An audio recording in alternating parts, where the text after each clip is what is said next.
Welcome to an incredible first look at Daggerheart. This is Shaun Ellis, our lead concept designer for the game. My name is Elise Rezendes. I'm the senior RPG producer on this incredible game, and tonight I will be your head chef. On the menu tonight, we have a peek inside of Daggerheart. We're going to do some collaborative world building with Critical Role, and we're going to have live illustrations throughout all of that. How does that sound? Now, how many of you have heard of a little game called Daggerheart? Has anybody play tested the game? You guys heard of Critical Role? Anybody? Incredible. Here's how we're going to cook this. In a moment, I'm going to bring out our first batch of panelists. We're going to crack the book open to see how Daggerheart is looking after we've let it simmer since the end of the open beta this summer. We're going to reveal, for the first time, the interior of the book. You're going to get a little selection, a little appetizer. You'll be the first to see inside the finished game, and we're going to reveal some never-before-seen art for you to snack on. Then, we're going to dive into something pretty special. We're going to reveal one of our campaign frames. Beast Feast is all about slaying and filleting the monsters we're finding here tonight, so I hope you've all brought an appetite, okay? Then, we'll bring out our last batch of panelists. We're going to do some live character creation on stage. We're going to create together a monstrous set of adversaries for them to battle. And we're going to have live illustrations throughout all of it. How does that sound? Shall we begin then? If you're ready to begin, I'm going to need to hear a yes, chef. Yes, chef. Yes, what? Yes, chef. Please welcome Dani Gage, Rowan Hall, Spenser Starke, and Matt Mercer.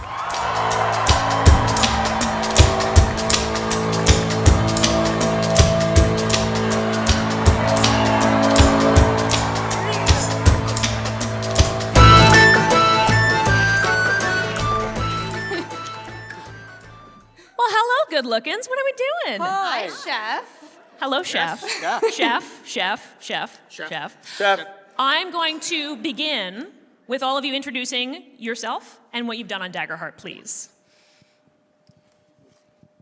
Hi there, I'm Shaun Ellis. I'm the lead concept artist on Daggerheart, and I'm going to be your art clown tonight. Hey, I'm Rowan Hall. I'm one of the game designers in-house in Darrington and also one of the game designers on Daggerheart. Hello, I'm Dani Gage, and I was the developmental coordinator on Daggerheart, basically making sure that everything stayed consistent between the cards in the book and everything else that there was to do. Hey, I'm Spenser Starke. I'm the lead designer of Daggerheart. I'm Mercer, and I did stuff on it. Spenser, chef, would you like to take it away? We're going to start to see a peek inside Daggerheart. Yeah, so you're going to see spreads from inside the book. The book is at the booth right now, but these are going to be kind of the first time that anybody is seeing inside the book, which is really exciting. Including us, which is probably really... which is really weird. You think we would have seen it. No, everybody at this table contributed so much to the game in a way that I could never have possibly imagined. This game is so big and so exciting. And I just feel honored to be able to make it with all of you. So, for those of you who don't know, Daggerheart is a 2d12 system. So it has one hope die and one fear die. They're both d12s. You roll both of them. You add their values together. You also add a stat. And then you also look at which die rolled higher. So you have a hope die, fear die, and that. Whichever die rolled higher, that's the way and the tenor that the roll takes. So you might roll a success with hope, or a failure with fear, or a failure with hope and a success with fear. So that's kind of the basics of the system. It also uses cards, which I don't think we have any on screen right now, but you might see pop up every once in a while. And those cards sort of create your spread of abilities and spells. I would love to ask the three of you what your favorite thing that you either contributed to or that you saw and sort of dove into in the game is that maybe these people don't know about. I'll take it away first. Yeah. So when I got onto Daggerheart really, really early on, I was playtesting, and I picked up a rogue, because rogues have long been my favorite thing to play in any game. And thank you. Rogue mains. Mains. And one day after playtesting, I looked at Spenser and I was like, the thing that I really always want to do in games is be able to like step into one shadow and disappear and then be able to step out of a shadow all the way across the room. And he said, yes, chef. And brought back a version of it, and we tooled it, and I'm so overjoyed that it ended up in the game. I get to play it this evening, and that ended up being one of folks' favorite things to play in the playtest. The data came back, and I was like, the rogue mains, let's go. Oh, shoot. Well, I want to flag too, Dani, you played in the very first campaign of Daggerheart ever run, before anybody knew it existed, before I could even say I was working on it. Dani played in the first campaign, level 1 through level 10. So I want to flag that Dani's been there from the very beginning working with us. And I say that was probably one of, that would be my given, favorite contribution was being able to be part of that because that was such a wonderful time. But I think another thing I have to point out is some of the art pitches that we did for this book, where it was so incredible to be able to like pitch different things because we wanted like as much like diverse art as we could, and some of the things that we were able to put to pitch and put in the book like made me actually cry, and so I hope that you all enjoy that part as much as I do when you get to see it. Thank you, Chef. Thank you, Chef. Matt, what about you? Oh, I mean, first off, I love to see the D12 getting some love.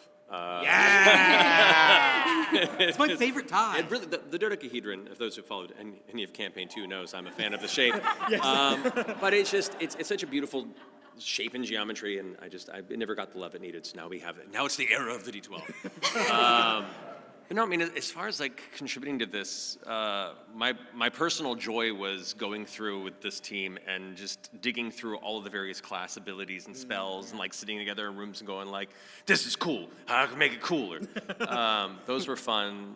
For my fun little contribution I really enjoyed was the recall capability. The ability of like, cards that aren't in your loadout that you can spend a little stress to swap it in, because there's nothing more frustrating in a game if you have a lot of abilities at your disposal, but you didn't prepare the one that would have been really helpful right now. And you're like, I bought this one corner case spell 6 levels ago, and this is the exact moment it would have been perfect, and I didn't prepare it. Well, dang. And so wanting to implement a system within the game that allowed you to circumvent that, should those situations occur, was really important. Yeah, there were lots of neat little changes as we went through the closed beta, as we went through like internal playtesting, right, early on, and then closed beta, and then into open beta where we got to see everybody else's opinions on everything and really trying to make sure that we were like making a game that we were excited to play and also that you were excited to play. And so it was neat to be able to implement a lot of those things, feedback from the internal team and the external team. So, that's kind of an overview of Daggerheart. Have we explained why we're in chef hats and aprons? I did a little bit, Chef, but if you would expand on that, that would be deeply appreciated. Great, because do we want to jump into campaign frames? Does that sound good? Let's go. Okay, let's go. Well, we're all dressed up and have a bunch of stuff because we're going to have a bunch of like knives and... you have this awesome. You have to do it. Okay, ready? Yeah! We have all this stuff because we're going to be previewing a campaign frame called Beast Feast. So, to give you an idea of what campaign frames are in Daggerheart, because they were not really in the open beta materials very much. They are basically, in the last chapter of the book, it's a section where you can choose the like subgenre that you want to play in. And we do this at our tables a lot, I think, just in general, when we're like talking about what kind of game we want to play. And so we wanted to give people the opportunity to like have support from the text in that, and also have mechanics that support that. So today we're going to be talking about Beast Feast, which is one of the campaign frames. It's very reminiscent of like Delicious in Dungeon. And so we have a bunch of stuff here. I have some minis, and we have a dragon and some knives and some ketchup bottles, because we're going to be showing you some of that and some of our favorite things from within that. Spenser, I have a mandatory bit of text that I have to read real quick. Would you mind, Chef? I would love that. Great. The author of this, one of the designers of Beast Feast, is Banana Chan. I don't know if you've heard of Revenant Society and all that. Though Banana cannot make it to this game, We want to recognize how talented and smart and pretty and cool they are. Please join me as we all scream with existential dread into the air in honor of her. Good. If you know Banana Chan, you know that's very on brand. Banana wrote that for me to read about them. Thank you. But yeah, campaign frames, we had the chance to work with so many amazing authors. Carlos Sisko, Mike Underwood, we had Meg Baker, and just being able to like collaborate with these people to bring to the game like different frames for the kinds of stories that they want to tell and that we want to tell with the system was really cool. Do you want to go into a little bit about the core game of Daggerheart and then why we need things like campaign frames on the base game? Yeah, so we don't have. Well, actually, do you want to talk about Rowan? Do you want to talk about the why we didn't do settings for it? So I'm not just modeling. Yeah, awesome. during the creation of Daggerheart, we learned what a challenge it is to do less, to pare everything down, to make it streamlined, and we wanted to make sure that there was enough lore for everyone to have a foundation, to have the scaffolding for a house, but that there wasn't so much that they couldn't put their game in these campaign frames or their own campaign frames. So you'll find in the book that there is kind of a base lore for the gods, the new gods, the forgotten gods, and that there is a spread of which you can craft in ancestries and communities. But we purposefully left that open so that you have a genre engine available to you. For example, in the motherboard campaign frame, you cannot play a clank. Because there are robots all in this campaign frame, and you fight them, and there are no robots with sapience, and that is specific only to that frame. And because we kind of niche that down, it allows people to opt in to really specific choices, but to not have them put upon them if that's not your style of play. Yeah.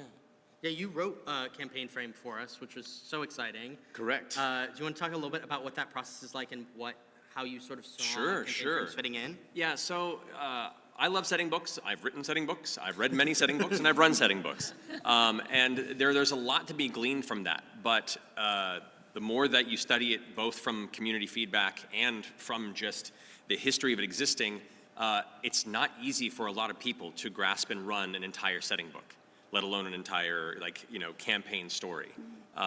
So we wanted to make sure that we were able to find out what parts were used most from a lot of these books across many different RPGs that exist out there, and provide that in a very diegetic way, a very invitational way, and in a way that kind of empowers you, the reader, to find the parts you're inspired by and use the whole thing, or use the parts that you really like, and attribute it to media that you are inspired by automatically, and see where you can create something that is inspired by the things you like, but is yours to kind of create whole cloth. And so we kind of, we're looking to the most core aspects of what makes a specific story interesting, a specific genre interesting, and then building things that you can kind of, like a scaffolding you can tailor the rest of your story onto, and build the mechanics that will make it feel very unique in how you play it. For instance, the campaign that I created, The Age of Umbra, is a very, very kind of Soulsborne, dark, challenging, it's a very grim place. But by design, Daggerheart, we have, our Menagerie game was very silly and very fun and very kind of just flexing and going over the top with our characters. Age of Umbra is meant to be the opposite. It is meant to be, a landscape that has been without gods for over 100 years. They abandoned the people there. The realm itself is kind of rotting and dying, and the survivors that exist there have to hold on to what community exists to get by, while the dark things that lurk in the shadows grow darker and larger as time passes. And so that's very much the mood and theme. And so once we have the themes established, then we get to do a little bit of world building, give you a map, give you some ideas to the history that you can pull from and feel inspired by, and then have mechanics behind it. So like in the Age of Umbra, whenever you take a downtime activity, there are threats and dangers whenever you rest that might give the GM more fear. You might actually be attacked before you finish resting. You leave somebody out for watch too, yeah, right? That's like part of the mechanic as well, which is cool. You want to have somebody take the watch action while you're doing downtime to try and mitigate that danger. And so there's mechanics in that frame to help set that sort of theme of no place is really safe. Mm-hmm. There are things lurking out there, and there is, long-standing corruption beyond just damage that exists in this space. So, no, thank you, Chef. No, thank you. I like to talk. No. She said, no, thank you, chef. She's like, no, thank you. Well, I'm really excited about the campaign frame that we're going to be showing you today, which is Beast Feast. And we're going to actually build, before we have other people come out, we're going to build together one of the adversaries. So we had an idea, because we're in Philly, that we're going to do we're actually going to do like a Philly kind of themed food thing, since there's some very famous Philadelphia foods. The first one being a water ice dragon. Excuse me, Spencer, it's water ice. Water ice. I had no idea what water ice was until I was informed by Philly natives what it was. Rowan, you're the Philly native on the panel. Will you tell us what water ice is for those in the audience who don't know? Because I was like, water ice? Ice is water. It is buck wild trying to explain water ice to people on the West Coast. It's Italian ice. Yeah. But it's not shaved ice. And as soon as you try to explain the custard element, it's out the window. So I end up having to pull up pictures because it looks like ice cream. It tastes like shaved ice. And it's neither. It's Italian ice. It's Italian ice. So we're gonna have a water ice dragon that we're gonna build, and then we're gonna collect the meat from that, and then we're gonna have these little like cheesy little cheese guys, and we're gonna make a Philly cheesesteak. Is what's gonna happen. That's what we're gonna do. So no. So I know.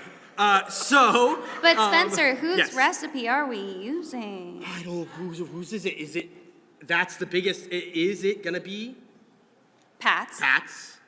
Oh, Or you is want it to start a Gino's? war? Are we starting a war? Chef, are we starting wars here tonight? The I don't panel think was we can going do that. so well. We can also do Jim's. There it is. Okay. Got some Jim's fans. Reaction.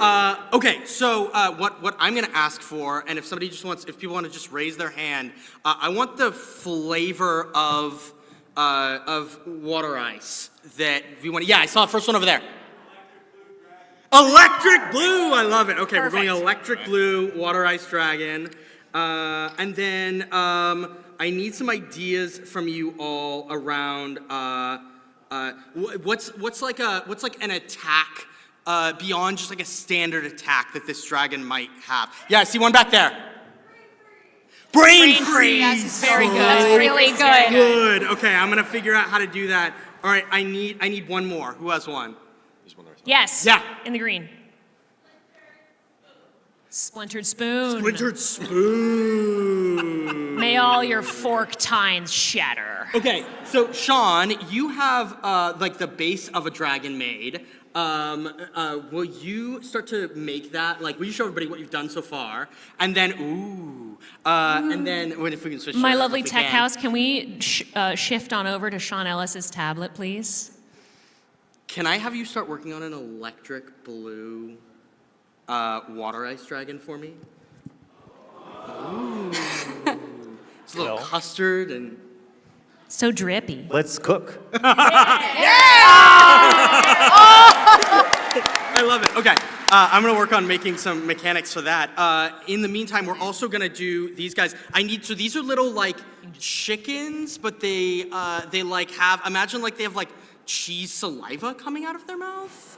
No, thank you, chef. Okay. No, thank you, chef. Delicious. I would love for somebody to name these. We've got one all the way over there. Yeah? What was it? Cooler Ranch. Cooler Ranch. Little niblets. Cool Ranch. Rarely does something strike fear in the heart of you than those Then the Cool scream Ranch. of the Cooler Ranch. Legally distinct from Cool Ranch. Don't come for me, Hidden Valley. Okay, those are called the Cooler Ranches. They're cooler than the Cool Ranches, is what that is. Great. Okay, I'm gonna work on those, and we'll go from there. In the meantime, we actually have some characters to make. So do we want to do that? I think we should probably bring out the rest of our Okay, panelists, let's do shouldn't it, we? yeah. Why don't you all give a very warm kitchen welcome to Masood Haque and Ashley Johnson, please?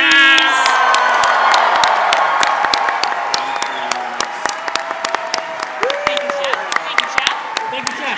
Thank you, Chef. Thank you, Chef. Thank you, Chef. Masood and Ashley, I'm just going to have you introduce yourself real quick, say hi to the audience, and we're going to get diving into characters. Hi, I'm Masood. I'm a comedian from Chicago, and I do this. Hello, I am Ashley Johnson, and I am here to play. Yeah! So you're gonna get a little insight into character creation here. We're gonna do. We have some pre-gens that we've made, but they're kind of only half made. So we're gonna give them an opportunity to sort of customize those.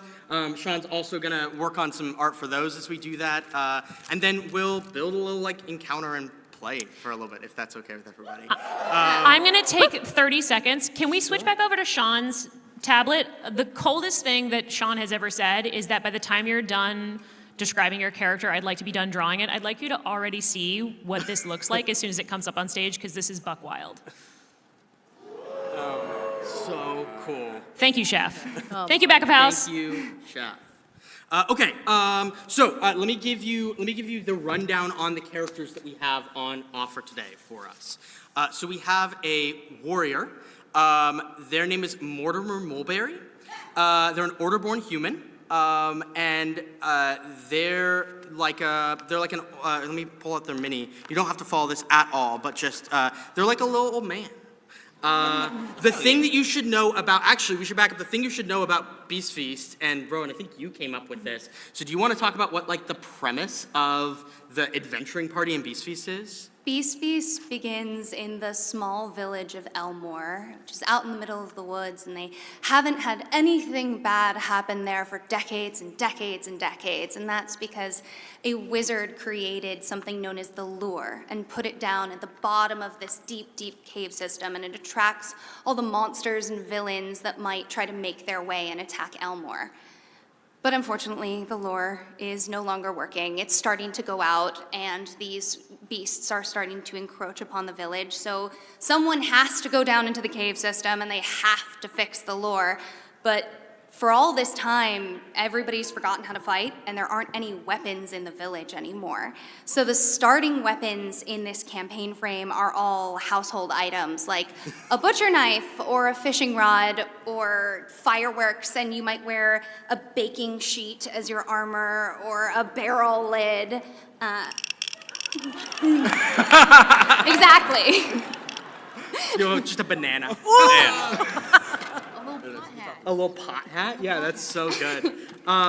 So this is like a campaign that's designed to feel like it's a bunch of like people who don't know what they're doing going into this cave and having to survive. And part of that is making a meal out of the creatures that they slay. So they have to sustain themselves while they're down there. And that's actually something that they're good at, is cooking the food. So in Beast Feast, there is a whole like mini game for the campaign mechanics that is designed to teach you how to like cook meals based on ingredients. So depending on what you face and what kind of creature it is, it'll drop certain ingredients, and you use those in this mini game to like, you roll them all together and are like pairing stuff. You'll see it. We're gonna do an example of it here. But it's a fun little, instead of being able to like heal hit points and clear stress and like gain hope during downtime like normal, you're instead having to rely on the stuff that you cook and make. So kind of fun. Okay, so we have Mortimer Mulberry, sort of an old retired adventurer who has settled in Elmore. We also have Rosemary Veilthorn. This is a highborn elf rogue. Rosemary is a princess from like another kingdom, from the Veilthorn kingdom, who was brought to Elmore specifically to like calm her down because she just wants to go on adventures, and her parents are like, "You're 12, so maybe cool it a little bit." So we have Rosemary, and then we also have Sharon Oatley. If you haven't noticed, one of the encouragements in the game is to like just give or in this campaign frame is just give all the names a little bit of like a food bend to them. So Sharon Oatley. Sharon Oatley is, one of her experiences is mother of 5. She's a mom. She's really good at wrangling everybody. She's a guardian, which makes sense. She's a Ridgeborn giant guardian who just is good at wrangling people. So good one to have on the adventure. Then we have Brine. Brine is the Wanderborn Ribbit bard. He's a little rock star of the group. And then finally we have Thaddeus Greasley. Thaddeus is a fry cook Furbolg. And so just cooks up, as a wizard, Seaborn Furbolg wizard. So just cooks up some, cooks up some stuff in the diner, and now all of a sudden is being thrust upon this world. So those are the characters we have. Do we have choices of what we want to take? I want the giant mom. Yep, the giant mom. You got it. There's Sharon. So start to think about who they are. We're gonna walk through some like basic stuff, but also think about who this character is. We'll talk about backstories and all that kind of stuff. Right. Great. You know I'm going for that rogue. Yeah, Rosemary Veilthorn. That's the rogue. I'd really like to be an old man. Be a little man. You're gonna go Mortimer Mulberry. The fry cook, please. The fry cook Thaddeus Priestley. Hello. And that leaves you with Brian. I wanted Brine all along. Love it. Worked out. So good. Okay, well, we're going to walk through a little bit of character creation. So you'll see everybody has these character sheets, because if you haven't played the open beta or haven't seen the game, there are individual character sheets for each class. So can you hold yours up really quick, Dani? Just to show, like, this is the Warriors class sheet. It's its own sheet, and it has like the class features already built in. It has the hit points. This is all filled in because I went and filled all of this stuff in, but normally you would be able to like modify those, and then it'll also give you like hope features and stuff. So it's built out so that all you have to do is sit down at the table and look at the sheet and start filling stuff in right off the bat. So we're gonna start with Mortimer.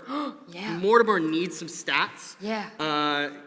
So right now their stats are empty. Can you read the 6 stats and talk about where you want to put their different stats? Oh, So that okay. everybody knows, you get a +2, you get 2 +1s, you get 2 zeros, and you get a -1.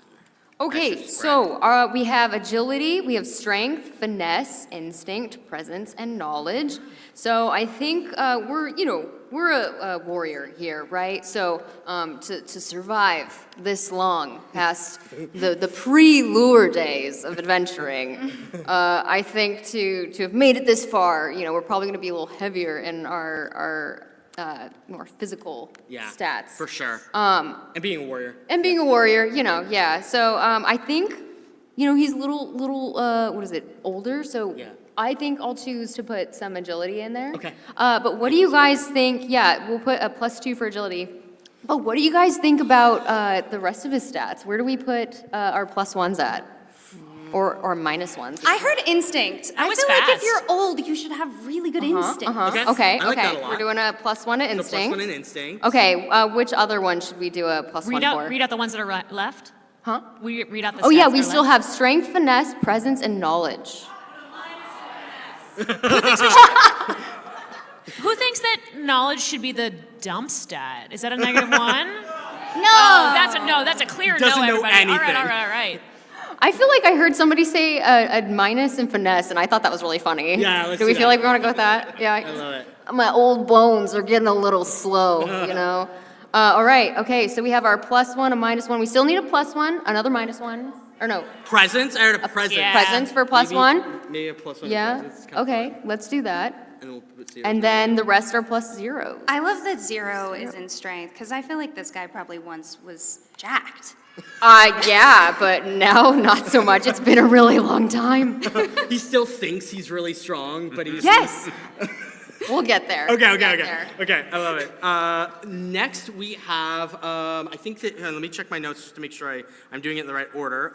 Yes, next we have Rosemary. You're gonna choose a weapon. I have weapons available for you. Okay. Let me pull those up. So if you wanna read through some of these options. These Yeah. are just the physical options. We have magical weapons as well. I'm gonna pick through the physical options that are just for beast fees. So I could do a cleaver, a sharpened rake. That feels so aggressive. It's so aggressive. It's like, all I have is a rake. I don't know, sharpen it. Princess with a rake. A butcher's axe, an iron skillet, a pitchfork, a sledgehammer, a cooking knife, a walking staff, a rolling pin, a sickle, a forge poker, a crop scythe. I worked on these and I'm like, wow.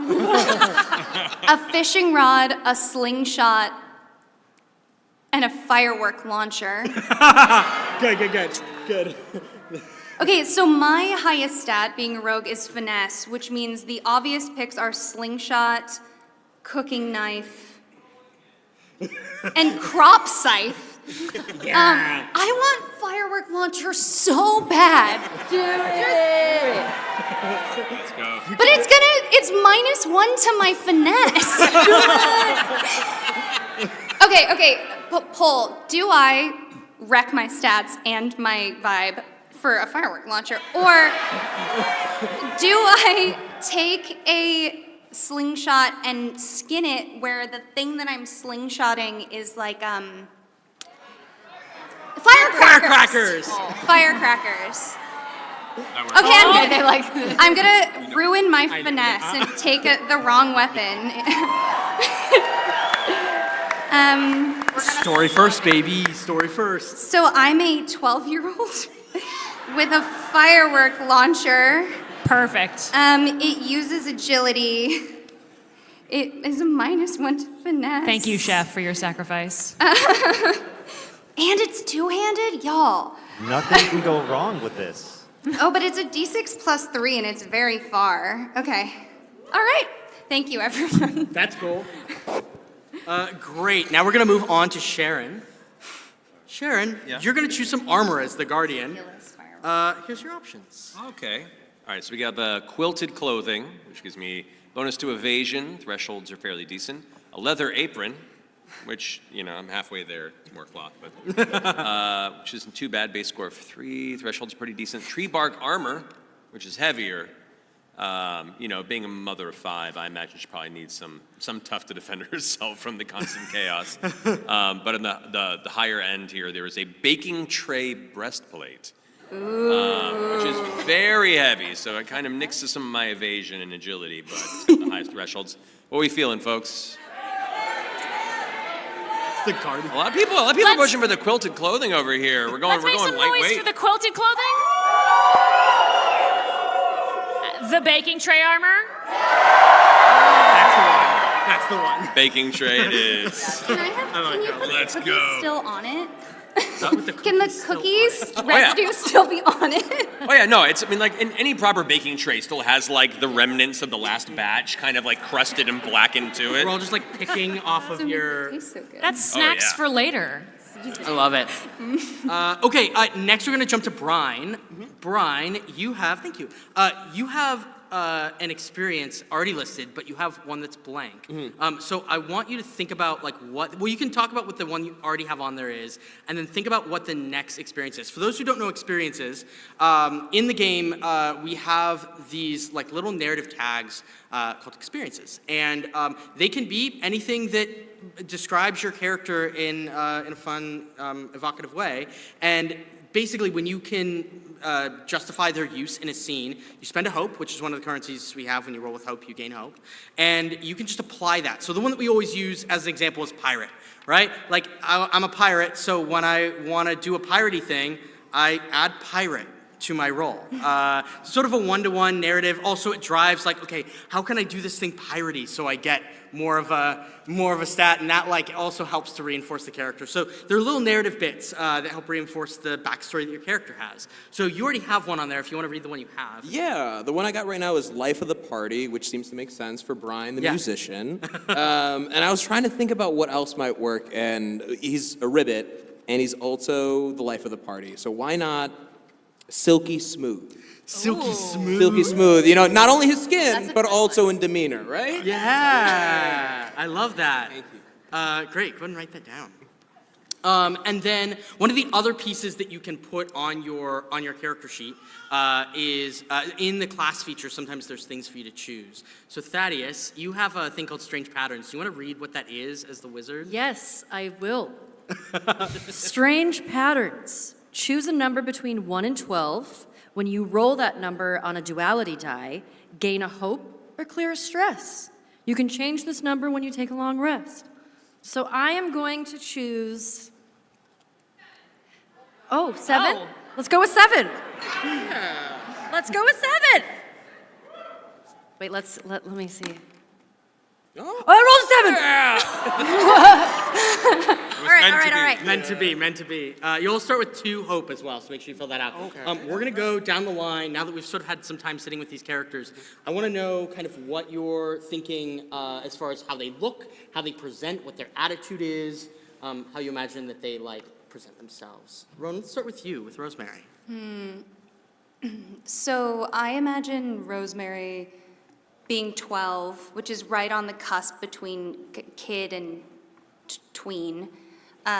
Being in this village, having been sent away by her parents because she's a problem, I imagine that she had dyed her hair some really fun color, like blue or pink, so long ago, and it's really grown out. And thank you. Shaun is drawing this while I'm talking. Can we switch over to Shaun's computer, please, back of house? And I think she would like to be really edgy and cool, so I think she has like a sleeve of tattoos, but they're like lick'em stick'ems, like temporary tattoos. So they're kind of worn off. So good. And how did she get this firework launcher? The rogues stole it? Yeah, okay, so I imagine that she ended up in this village because she probably was put in a tower, but she has this cool shadow stepping ability, and if you can shadow step quickly enough, you could just jump out of the tower on the shaded side and then pop to the ground and not die. So she's got audacity, so I think she probably went to a local shop and shadow stepped her way and 5-finger discounted a firework launcher and just went on this adventure. I love it. Firework launcher, lick'em stick'em tattoos, all good stuff. Oh, and like a septum piercing, but it's made out of like a twisty. Like a twisty tie? Yeah, like a twist tie or like a bread closer or Like something. a bread bag twist tie? It's like the thing that you put like a chip clip. Yeah, like Yeah, a chip you clip. know, Like, she's trying really hard, but she can't figure it out. I love it. That's What? it's so good. Zoom in Now real- Shaun has to go in and add a chip clip to Zoom the all the way in. or a little There septum it is. piercing. Good. Yeah. Hell yeah. Love it. I love that so much. It's so good. Okay, thank you. Thanks, Rosemary. Let's jump over to you. Yeah, Mortimer is bald. That was the first thing. I think actually he's also got some of the strands of hair that are kind of coming along. You know, he hasn't fully balded. He probably should shave it, but he's like holding on to his youth as much as he can. So, Yes, a comb over. Oh my gosh. Proper withered skullet. Yes, yes. He's got some old war wounds. He's always like his back is always in pain. He can't stoop very low.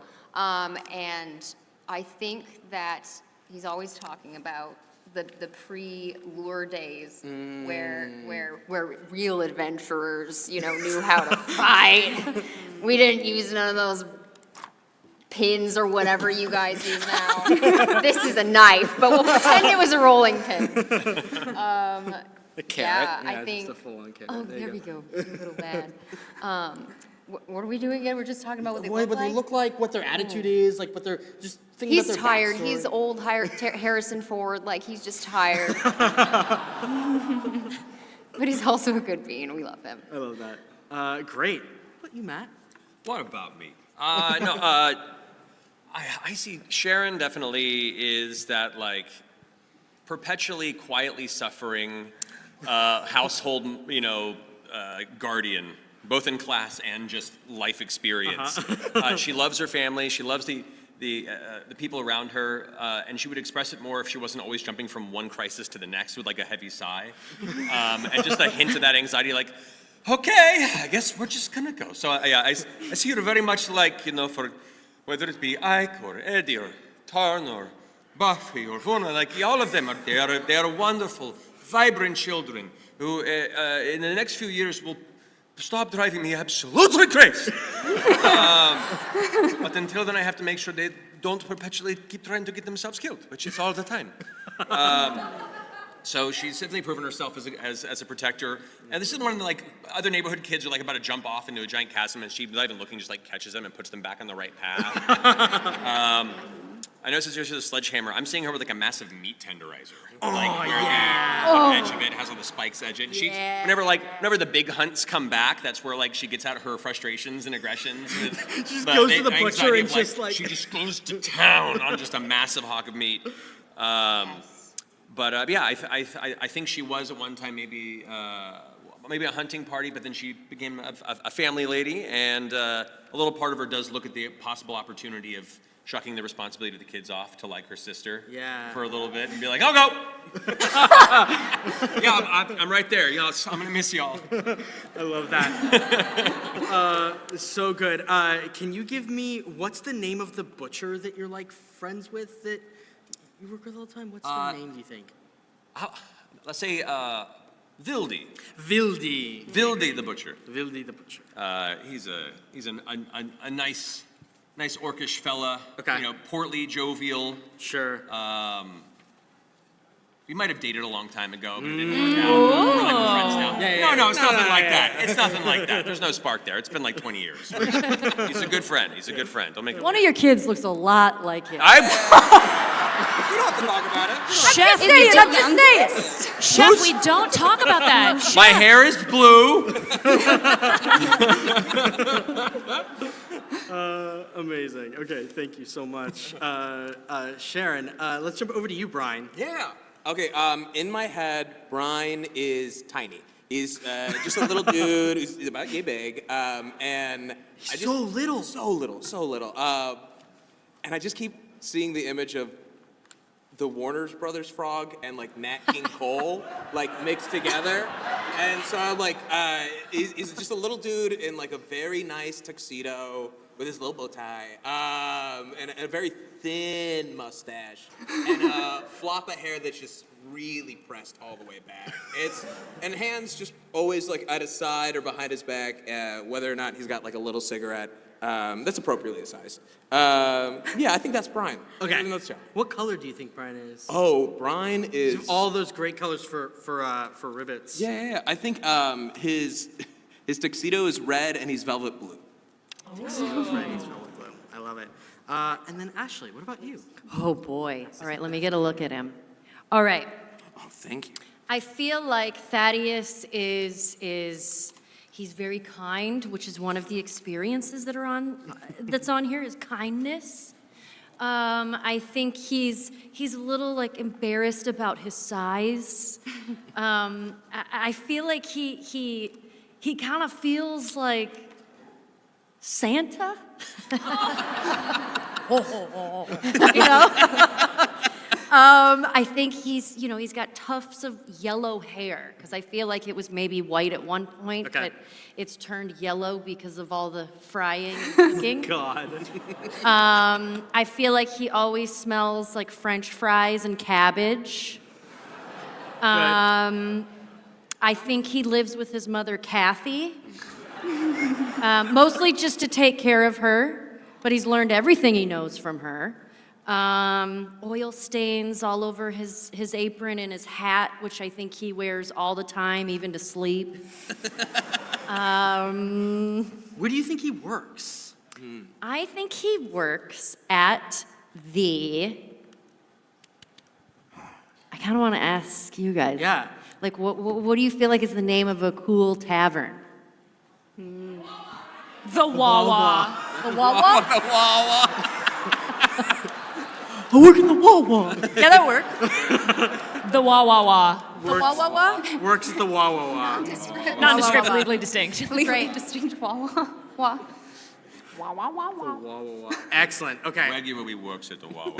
I work at the Wawa. I have little minis for all of you. Obviously, they're not going to look perfectly like your characters because you've just made them up. But I will pass them along if you want to grab your little guy here. Here's a Thaddeus for you there. Here's a Sharon for you. There's a Mortimer for you. And then there's a little Rosemary for you. Of course, can we flash back to Shaun's stuff really quick, just so we can see how that's coming along? I love it. This is so cool. We can see it right here in case anybody can't tell. We're looking at it down there.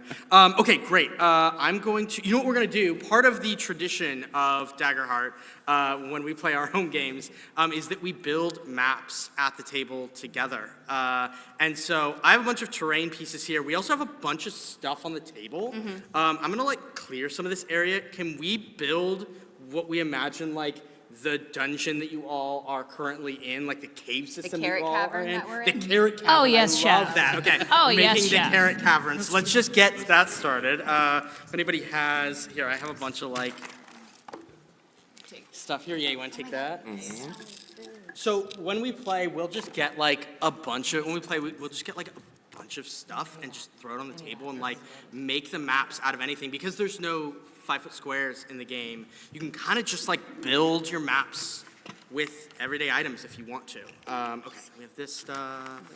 We have these. I'm gonna move this. Build that out. Maybe make that. This is a edge, really yeah. big boulder. It looks like watermelon, but that's. Yeah, one of the interesting things about Daggerheart, and the thing that I'm always excited about because I collect miniatures from all sorts of different systems, and don't always have a space to use them, is that the ranges in Daggerheart are pretty unique. Spencer, you want to talk about that a little bit? Because it kind of unlocks potential for maps and minis. Okay. What do we? No, that's a no, chef. Thank you very much. Bag of cookies. A bag of cookies? The bread ring? Are they? Oh no, they're fake cookies. Okay. Not as exciting because they're fake cookies, but that's okay. He's got a little hand. I want to add this to the terrain, but I'm really enjoying playing with it. So I'm going to keep it. You got a little Ashley, corn. like over here and put a rock down. Somewhere? This is the egg that it's guarding. Oh, What is it? What did you say it is? It might be a mama or a papa. Yeah, add Steaks. some corn. Narrative stakes. Yeah. Can we use that big black pot? Yeah. Oh, yes, the pressure cooker? The pressure cooker. Oh, this is the pressure cooker? It's not an actual one. It's not an actual one, Matt? I know. It's, How dare? no, I learned this earlier. Maybe a, I can't believe this. I can't believe Believe it. That'll be a strawberry. Believe it. maybe a, well, now I feel like I'm What do you just think? putting things here. maybe. I love it. The minimalist in me is getting really anxious. Matt, do you want to remove some things? No, leave it? Okay. Look at that okay. tower. I love it. Okay, we're going to put these little guys Chef? as little We're on guards. chef. Let's put What's these going on over here, there? Let me just tower up. and then put these over here. Okay. It's a precarious terrain piece right I- there. What could possibly go wrong? Nothing can go wrong. Okay, we're gonna put these guys back here. Okay, so we're gonna open on a flashback in Elmore, and I think that you all have been traveling for a couple of days already in the caves, and you've had a couple of downtimes, and you've been able to rest and recover. One of you already has some supplies that you found. I think who is it? Somebody has bread flour, I think. I do. Yeah, there it is. So I would love to know you live with your mom? Kathy. Live with Kathy, and then you work at The wah wah wah. the Wawa. So where do you think you got that bread flour? Do you think that it was from the Wawa, or do you think it was from home? I actually got some wheat from my backyard, and I made it myself. So I love the idea that we in this flashback we jump to you in your backyard in Elmore, in the quiet village of Elmore. We see we see this wheat field that stretches on and on for like 12 feet.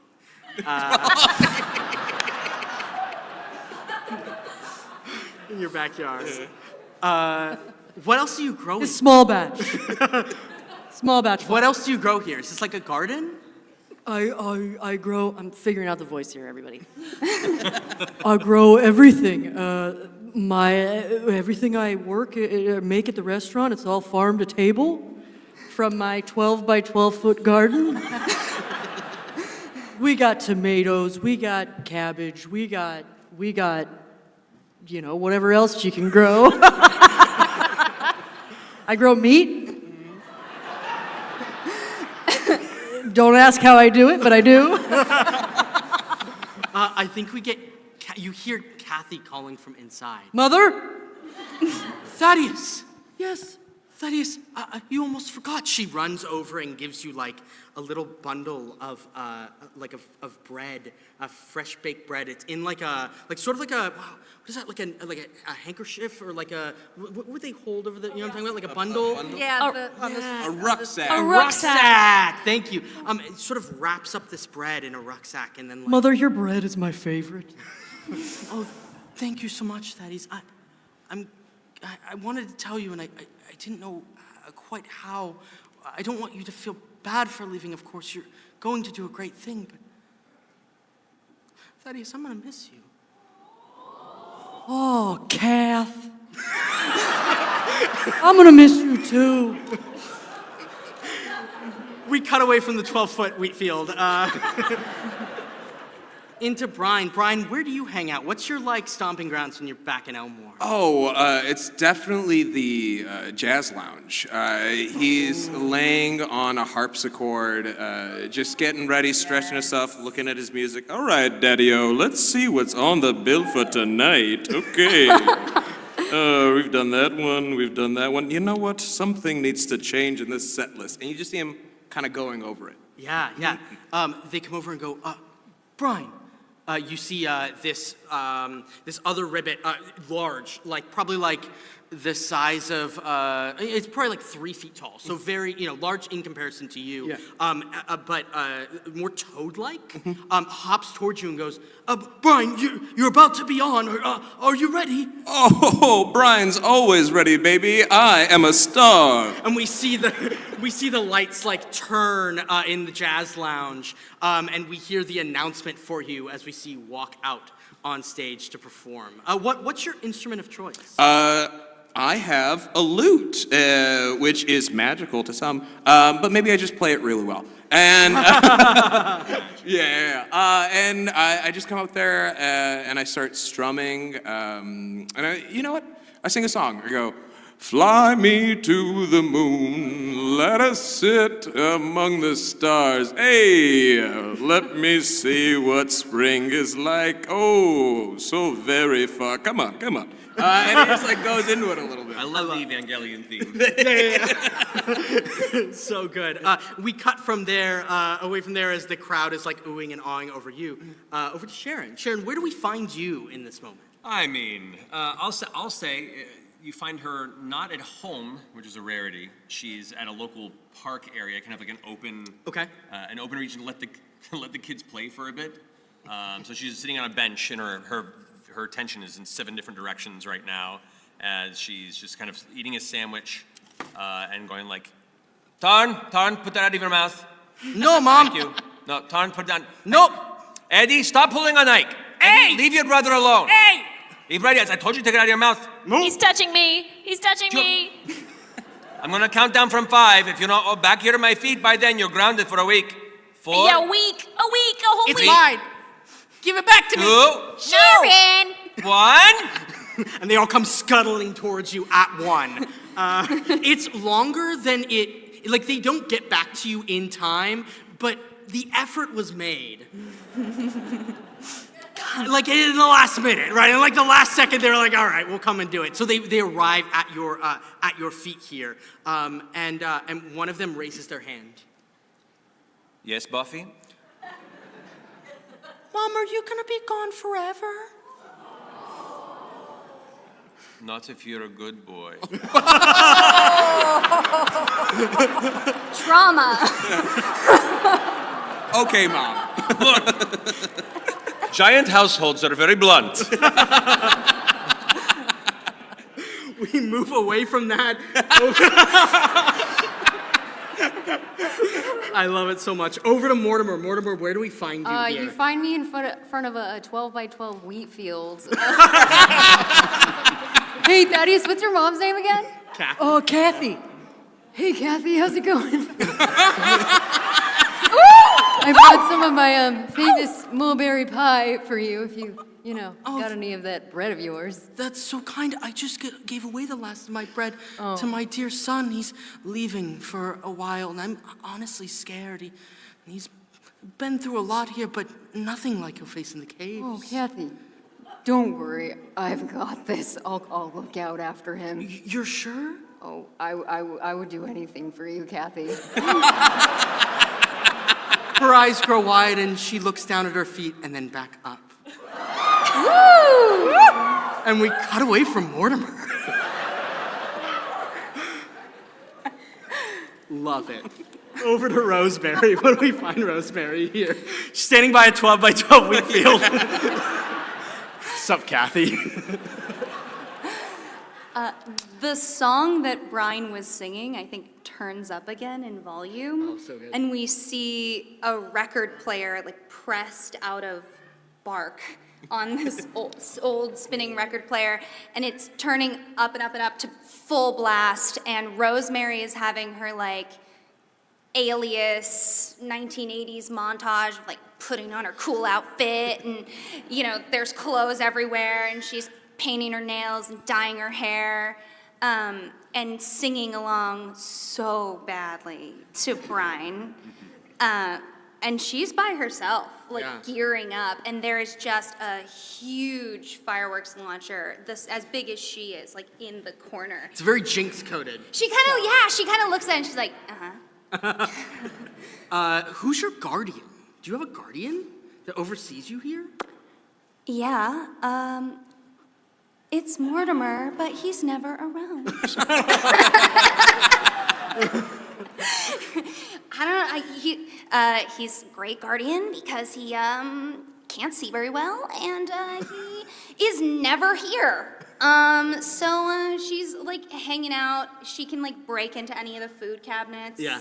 And scores the cookies and that chocolate milk. Yeah, I think Mortimer's my guy who's out. I love that. It's so good. We then from there, I think we see you like breaking into a food cabinet, Which I shadow stepped from the floor to the counter. Oh, it's so good. It's like a blink. Burp. As we see you shadow step up to the cabinet, we get this like explosion of what appears to be like the rock sort of slab on the countertop. But it's only then that we realize we're actually looking at you shadow stepping up onto a rock in the caves, where you all are fighting right now, days after leaving the safety of your home behind. So what I'd love for you to do, what is that? I'm Is going that up right here? there. You're going That's up the on ball. top of that. Okay, cool. Great. That won't be Balance that, balancing at all, a Good balancing luck act with at that, all. That's Chef. no problem. We can do that live. You want to hand it over? It's So a we- cookie mountain. So we see you shadow step up on, let's see if I can do this. Yeah. Yes. You know how good I am at Jenga. I got this. Get there. For sure.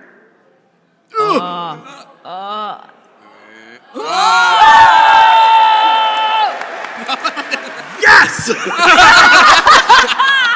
It was gonna happen. It doesn't matter. It's collapsed. It doesn't matter. We're gonna make it here. So we can Panel's do this. over. And the story, and rocks fall, you all die. Okay, so we see you shadow step up on, we're gonna use this, shadow step up on top of this stone here. As you do that, we like pan around you to see the scene in front of you. You are all in a dark cavern that is lit by a single source of light.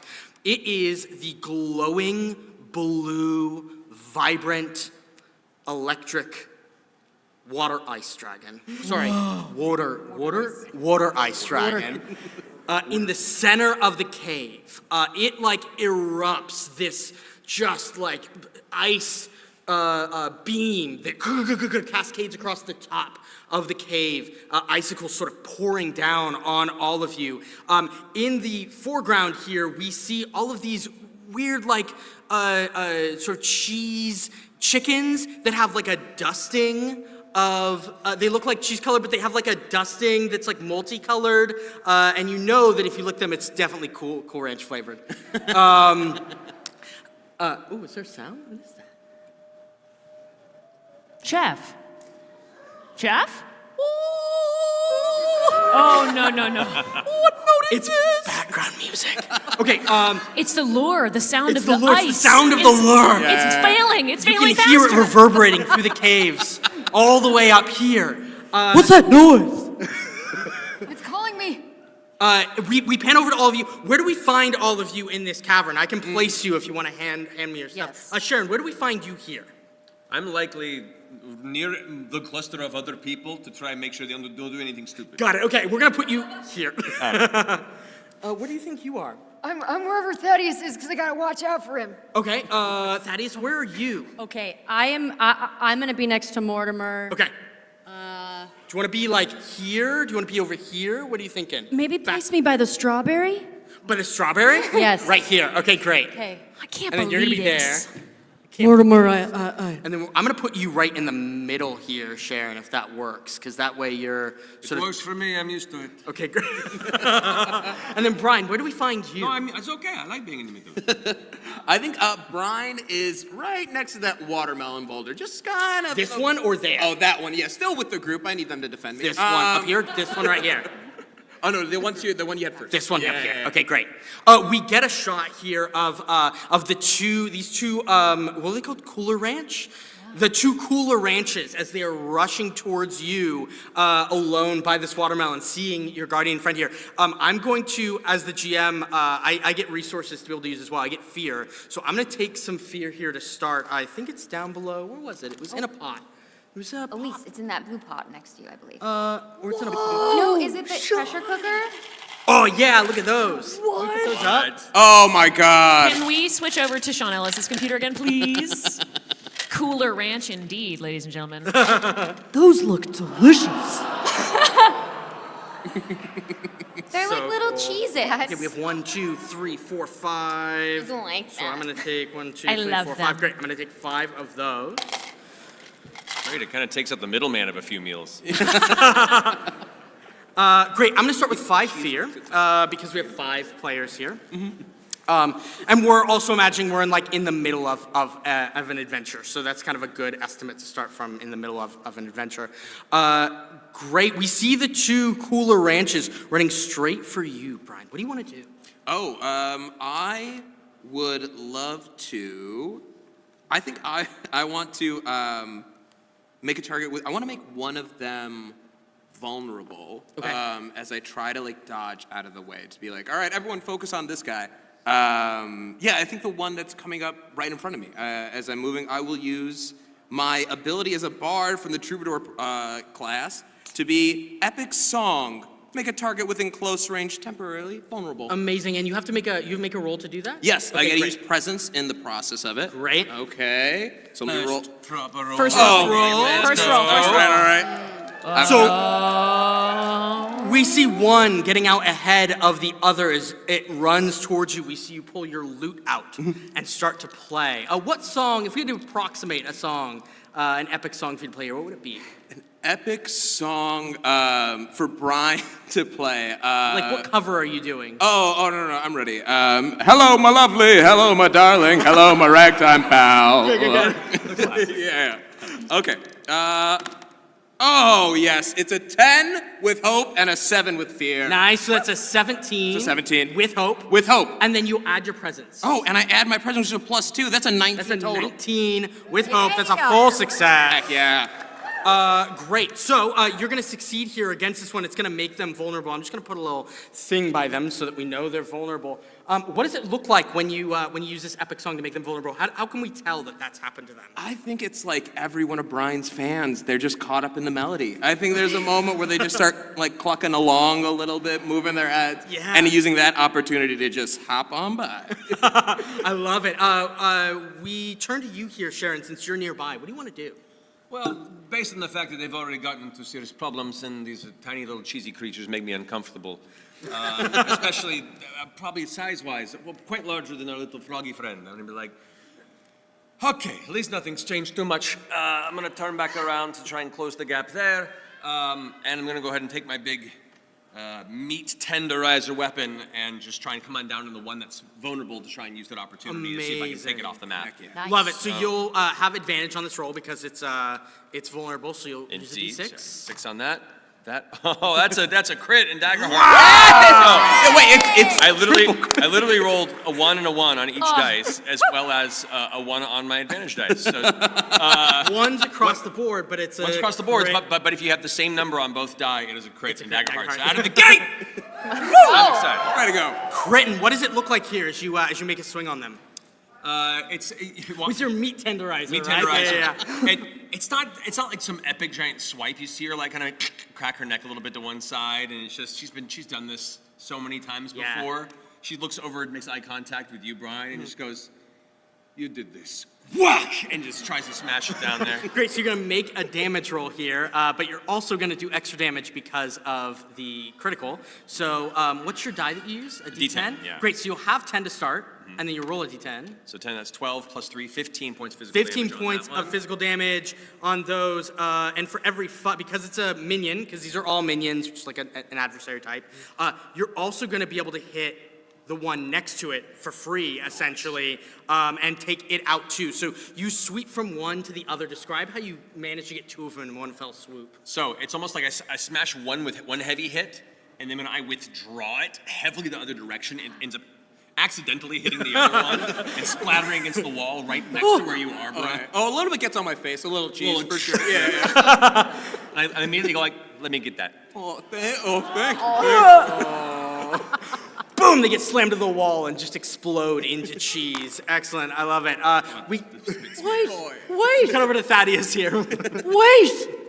Okay, I want to do something a little weird. Yeah, do it. Yeah, absolutely. I would like to use one of my experiences. Okay. Kindness. Okay. And I would like to talk. There's one of the cheesy chickens left, right? There's 4 of them left. Okay. I would like to go up to one. Well, you just look like a delicious little cheesy chicken. And I want to try to coax one to get into my bag. Okay. Because Okay. I would like to try to cook it later. You can definitely get within close range, within melee range of this one.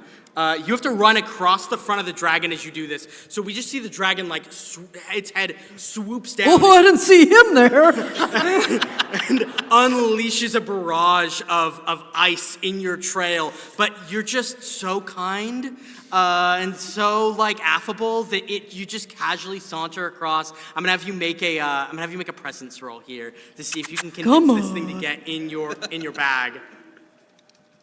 Okay, oh, wait, which one am I gonna do? Okay, I'm gonna use that one as hope. That one. Ugh. All right, okay, I'm using presence, you said? Yeah. Okay, so that's 14 with fear. 14 with fear. Okay, so you get what you want, but it comes at a cost. You're a little scary. So here's what happens. Well, actually, I want you to describe for me what it looks like as you convince this cooler ranch to join your little bag, and then we'll describe the consequences of that. Well, hello there, Cooler Ranch.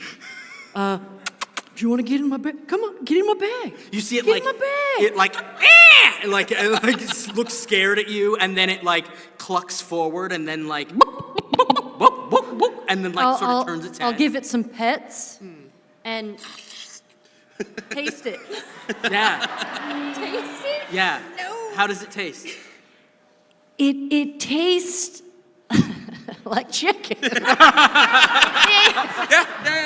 It tastes like Velveeta cheese. Yeah.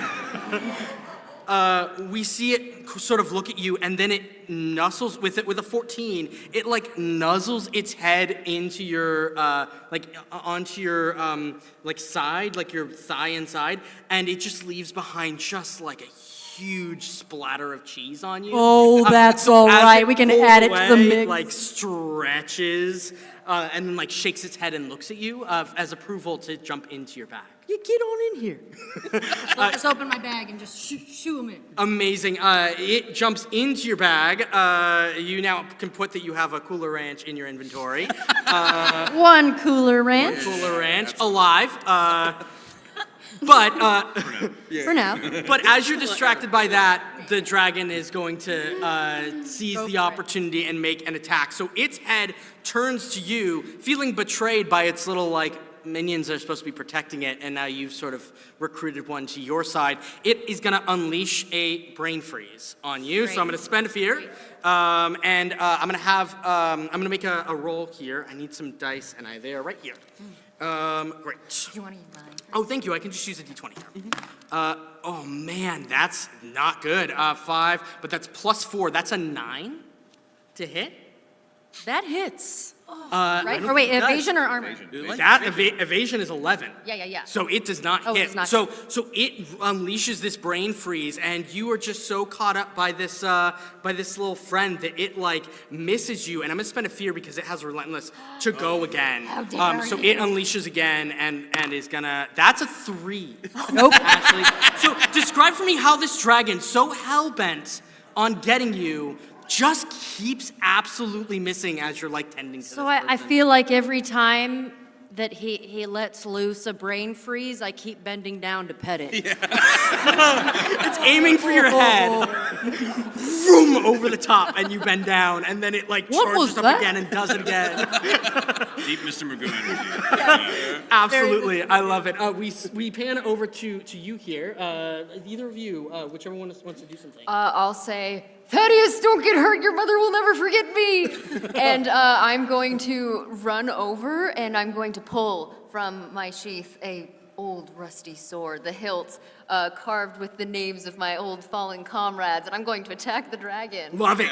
So cool. So you're gonna run up on the dragon here. You're already right here, so you Yeah. can definitely get in. Are you getting in melee We're with gonna it? get closer to Thaddeus, so you know if Got it. anything happens. Got it. So we'll sort of move you over Yeah. here, and then you're facing off Yes. there. Great. Go ahead and make your attack against the Okay, dragon. let's do that. All right, where's my D12s? Here we go. It's gonna be a 13 to hit this. Oh, dragon. okay. Looks so cool, Shaun. Because I'm facing this like I used to in the good old days. Yeah. I would like to spend a hope Yeah. to use an experience, my old school style. Nice. Okay. And we're gonna add a 2 bonus to that, so we have Okay, great. +4 so far. Amazing. And How is the style, like when you go back to that old Yeah. school style, what's different about it? How can we tell that it's like different from your normal way that you it's attack? well, usually I'm stooped over and like using, like an assisted device to keep walking, right? But Yeah. right now I'm filled with bravery and remembrances of old, and you see me straighten up a little bit more as it. I charge towards the dragon. So cool. Have you fought dragons before? Charging, I say, but it's more like a waddle. Got it. Yeah. Good. Have you fought dragons before, or is this your Yes, first? Yeah, okay. absolutely. So good. So we sort of get this like flash of the old days of Mortimer, of like back when Mortimer had hair. 15 15 with hope or fear. with hope. With hope, amazing. Take your hope. A 15 is good enough. You need a 13 to hit. Let's go. So what's your weapon here? You I the have a sword. rusty sword. So Great. That's a So D8. what's so go ahead and roll your damage. Okay. That's a 1. one point of damage. So what does this look like as you make this attack? And it doesn't quite penetrate as much as you want it to. That's what we go for. I waddle forward and I stab, and it pokes. It's like a toothpick. It goes into the scales, and just one of them pops off. Yes. Yeah. It gets very upset here, but because it was a success with hope, play passes back to you. Lovely. Not Marigold. Oh wait, I'm so sorry. Oh, you good? I have not good enough. You do have not good enough. As I poke forward, I go, "That's not good enough," and I try again. No! But I don't have. I rolled a 2, but That is that I can twice as good. roll it again. Yes. Are you? 100%. I'm only rolling in 1s and 2s. It was 1, 2, 2, 1. I try so hard to stab that knife in, and I get a 5. A 5. There we Okay, go. great, cool. That's good enough.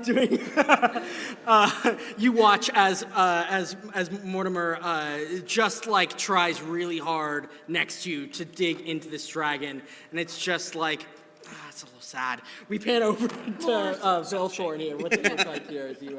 How high up am I? Or am I at the height of the single? Yes, sheet, no, or you're at do the I- height of the full one. I just put you down a little bit, so you're technically up here. In fact, we can just take a water bottle. Will you take a water bottle and just set it there? Yeah. That's a great idea. Yeah. We put it there, and I'll just put you up on top. Yeah, there we go. Look at her. Now I'm immersed. Before it's questionable. Yeah. Face the dragon. Yeah, absolutely. For the realism. Yeah, for the real. The actual immersion. So I am going to also attack the dragon. Okay. I'm effectively in a tower. You are. Again, dragons are my natural born enemy as a princess. Uh-huh. Yes.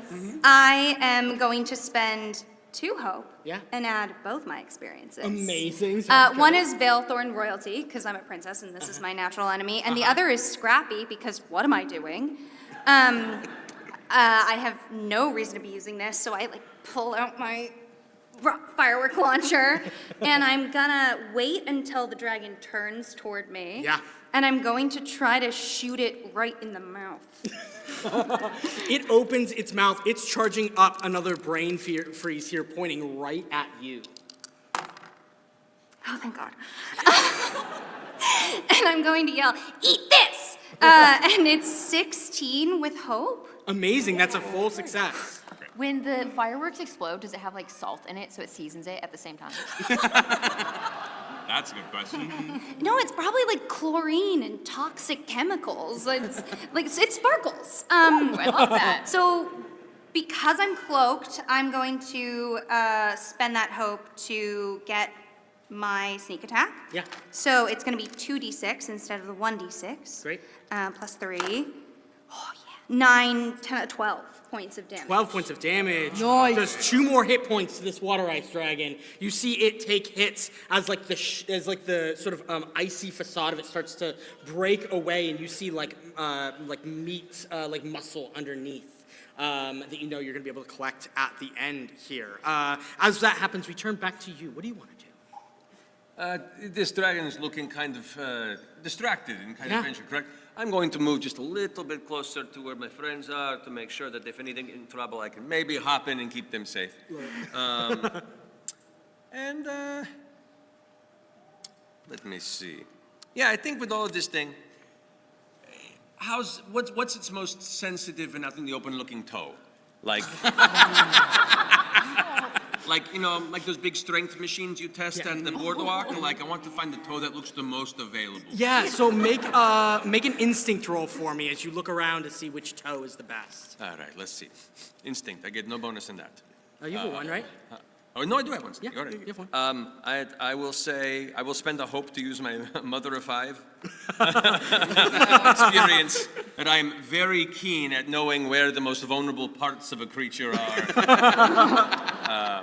So adding that would be, ooh, not so good. That would be a 7 with fear. Well, 7 with fear Wait, is... can I use an ability that Sure. I have? I have something, once per rest, I can use reassurance. Yeah, do it. After an ally attempts an action roll, but before the consequences take place, you can offer assistance or words of support. When you do, your ally can re-roll their dice. Nice. So what do you say here as you see this not quite connecting? No. As a cook, that is the best toe. Yes. You are right. That Oh, looks all the meat. 10. Okay. I appreciate Yeah, that. you got Thank it, you got Thaddeus. it. That is better. That's much better. That's going to be a 19 with hope. 19 with hope is great. So you succeed here. What I'm going to say is because you identify that you are correct. It's the third toe on the right. Absolutely.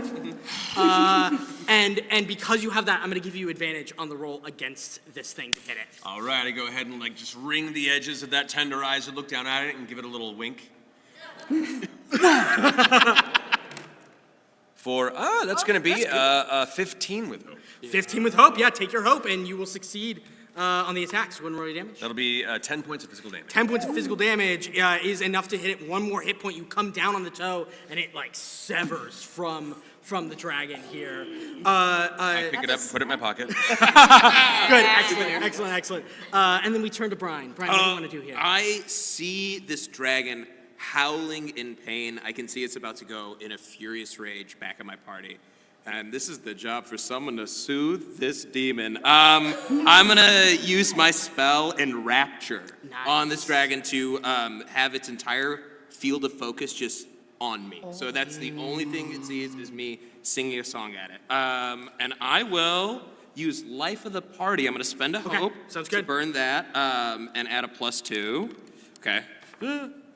Let's see. Okay. That's a 19 + 2, 21. That's 21. That feels good. Okay. With hope. With hope, great. Take your hope. You were right. That should have been my. Yeah, that was smart. That was smart. I was debating on which one's hope or fear, and I was like, That no, one no, kept rolling higher, so Yeah, let's it's go like, with hope. go with hope. Yeah. So I look at this dragon and see it just like screaming and shouting and furious, and we lock eyes, and I look at it and say, Bing, bop, boom, boom, bing, bop, bam. That's the type of thing you don't understand. I've been listening to a lot of Kendrick this week. You guys, a lot of Kendrick. And I just wanted to be so confused by my lyrics that it's just stuck trying to figure it out. So we see like its field of vision narrow down on you, and it's like this.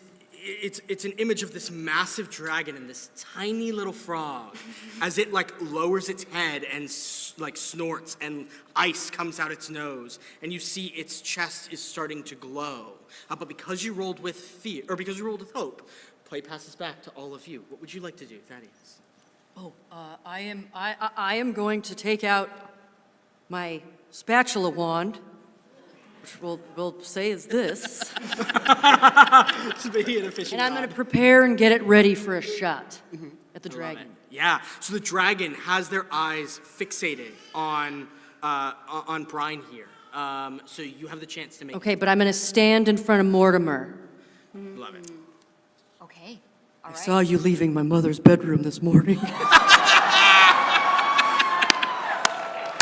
Are you going to be my new stepdad? I can't hear you. Trusting. Oh yeah. We'll talk later. And I'm going to take a shot to protect my new stepfather. Yeah! With my spatula wand. So, all right, so we got, all right, it's a D6. Well, let me roll this. Okay, I'm going to leave that. I'm going to leave that because it's good. This is really good. Oh, shoot. Was this my fear die, though? Oh, wait, put it slower. Okay, sorry. That is a 23 with hope. Yeah. So, that's a Go ahead and take your D6. All right. So it's 4 points of damage. 4 points of damage. This thing is looking so close, but I'm gonna spend a fear. And as you step in front of your new possible stepfather, I got you, Mort.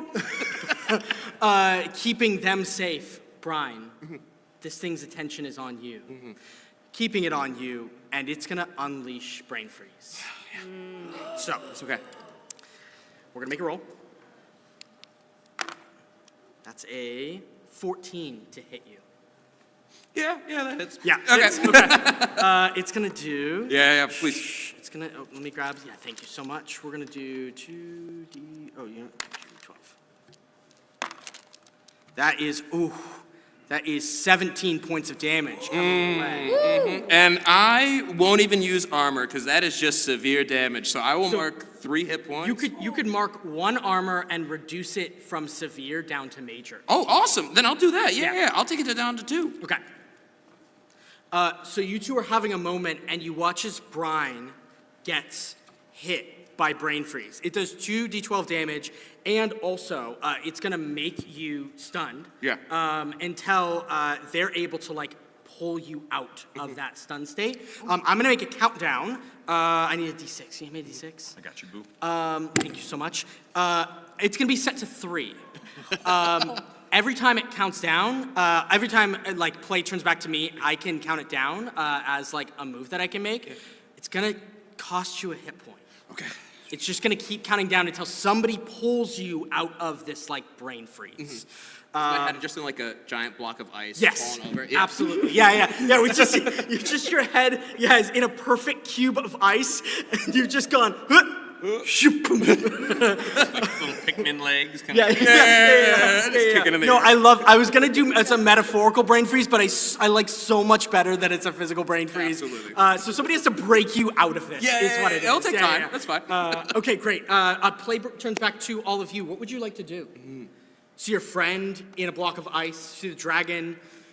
Well, my motherly instincts kick in, and Yeah. it's like, deal with the dragon and its chicken friends. And I'm just going to go ahead and try and charge out from this fray to see if I can tear the tiniest amongst them from his current brain freeze. What do I have to roll to try and get him free? Love it. So you're gonna roll against. It would be 13 with strength. With strength. Okay, that I can do. I will go ahead and stick that there. It's going to be. All right. That'll put us at a 21 with hope. 21 with hope is a success. What's it look like as you break them out of that? Oh, it's like a rush over. It's like cracking an egg on the rock. Just kind of breaks and just set you back down, pat you on the shoulders. You're good. Oh, buddy. As that happens, I'm going to spend another fear. And you see the dragon watching their hard work be shattered by your hands. They're going to use Splintered Spoon, which is an attack that's going to hit everybody within close range of the dragon. So it's going to hit both of you. It's going to hit you up there. It's going to hit everybody, I think. So I'm going to make an attack roll against all of you. And then we're going to see what that does. That is a 14 plus 4. That's 18. I think that's going to hit everybody. Yeah, that'll get us up. Great. And then it's going to do a d20 of damage to each of you. Oh my god, that was so close to being a 17. And then it went to a 3. Perfect. So it's going to be 3 plus 3, so that's 6 points of damage across the board to everybody. Great. As it unleashes in this swirl and just like shucks off a bunch of the ice that's on its back. Actually, you know what it is? It's the custard. Custard spikes that are on its back. There are all of these spoons that have been left over from adventurers who have been like trying to eat the custard off the dragon as it sleeps. And it like hits the rocks and the spoons splinter. And just shards of wood come flying at all of you, doing 6 damage. But play turns back to all of you. This thing looks worse for wear. What do you want to do? You go. Okay. I'm gonna yell, hit it while it's hot, and then just try to keep attacking the dragon. Yeah, great. I love it. I will try to, if I can, use. I'm Orderborn, Yeah. so once per S, you can describe how you're embodying a principle, and then roll with the D20 as your hope die. Nice. So what's the principle? The principle that we have here is people worth protecting, because I'm a hero, right? I gotta. It's part of being a hero. Yeah. Is looking out for and protecting each other. So even though Thaddeus is like, I got you, I'm like, no, I got you.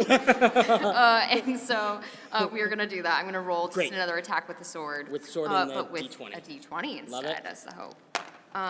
That's a 19 on the hope die, plus 8, so that's 27, 28, 29. 29 will absolutely hit, and that's with Incredible, hope. with Go ahead and roll hope. your damage here. Yes, okay, and then I'm gonna use a Slayer die, because I rolled with hope last time, and it will add a D6 to the damage. Amazing. Go for it. We're rolling a D8 and a D6, we got a 6 and a 2 for 8 points of damage. 8 points of damage is enough to take this thing down. Nice!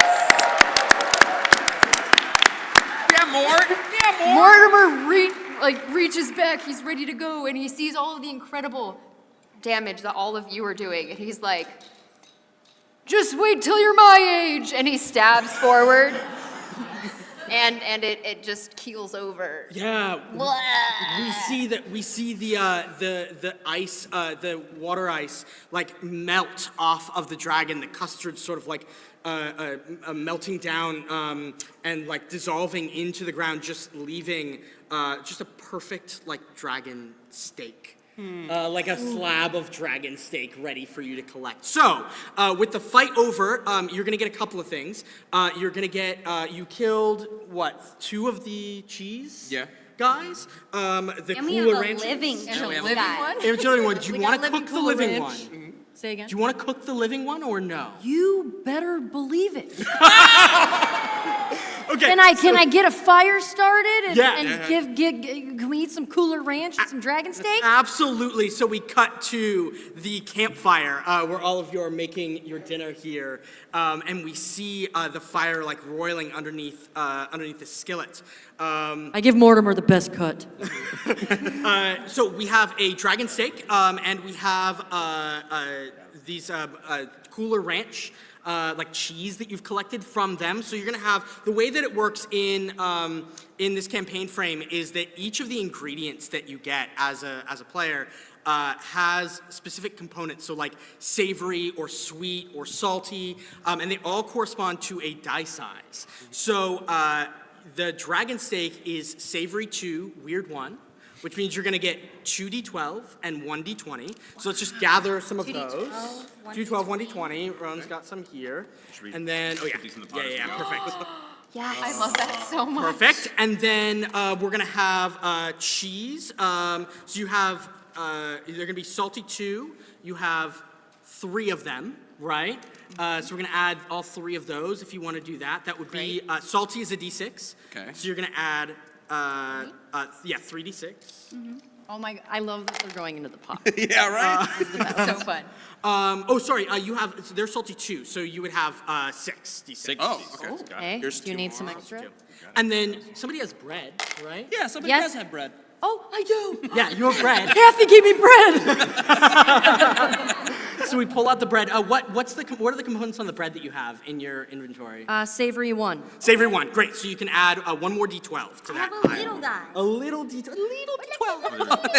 Perfect. Okay, so if you want to mix those up, and perfect. There you go. Can Let we it simmer. Let it can cook. we swap over to Shaun's screen as well while we're cooking this up, please? Oh yeah, the Philly cheesesteak he's been working on. So the way that this works is that in the mini game, you're gonna roll as many ingredients as you want, but you might want to save some so that you have some for adventuring later. And then we're going to look for matches. You rolled a bunch here. Go ahead and pour them out onto the table here if you want to be the one to cook. I love this. Why am I the one cooking? Yeah, you want to get the frank. Okay, great. There you go. That's your job.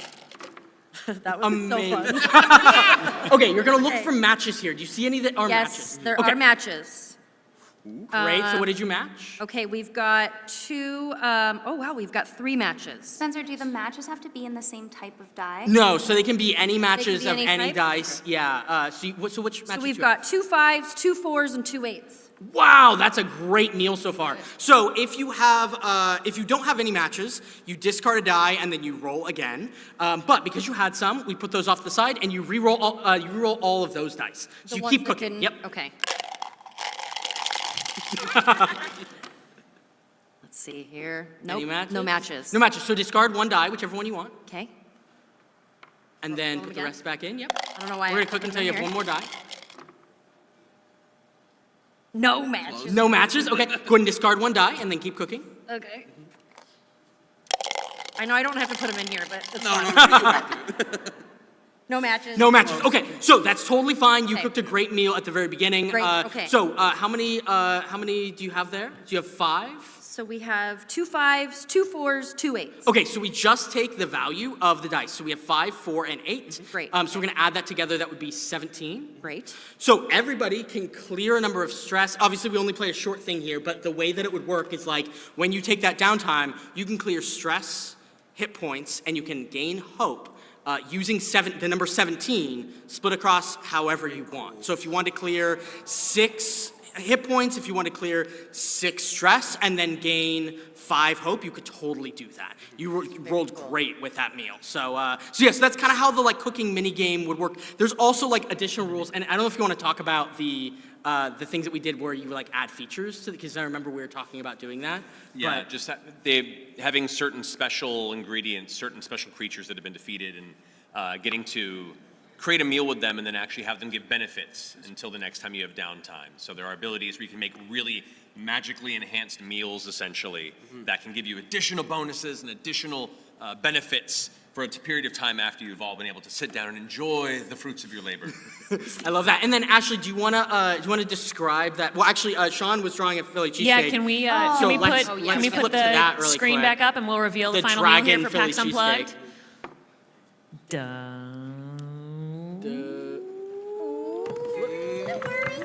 Look, there it is.